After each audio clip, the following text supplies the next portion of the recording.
Ministro Presidente, y permitimos un gabinete más íntegro que nunca lo hay igual. De Baudi, ministro, su tenura, vamos a poner así, en su gezag, tiene diferentes investigaciones, casos penal hasta últimamente, aquí que nos está escuchando, hasta chofer paisera. Ministro, te quiere optar por otro. O sea, lamentablemente, Marco, nos gobierno também a ele involucrar com o caso de quebra de integridade. Honestamente, tem diferença grande, sim. Para começar, nós também que tem certa investigação que está tomando lugar, pois não há decidido ainda dentro que está um caso, algum cita caso, algum nota caso ainda. Nós não mira assim, danke Deus, a magnitude de caso na minha Ibis e seguro avestruz. Avestruz está conhecido como caso mais grande de corrupção que eu conheço, mais grande que o Fundo de Desenvolvimento São Nicolás de Tico Cruz e tempo aí. Dus a investigação que está andando não está indicando que a coisa de magnitude ainda. Pero cada caso está demais.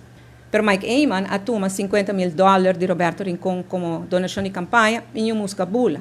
Que me botou que não somente agora que não tu renda da papia mais integridade, botou também que o que, por exemplo, Mike Eyman há tempo de tomar $50,000 e depois de maneira raia terreno, raia permisso que com hoje em dia não está aceitável mais. Então, nos departamentos, nos institutos, não havia mais carpe, antes $50,000 por, a dois botas bem por.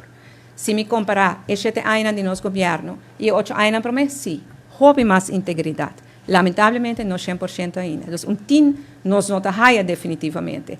Mas, no fim do dia, me quer que com nós manejar cada caso de quebra de integridade. Esse aí está mais principal. Senhora mencionou rato passado e está passa seguro com a investigação está andando. Como o ministro Portacina seguro. Se o ministro sempre também vai com o Ministério Público.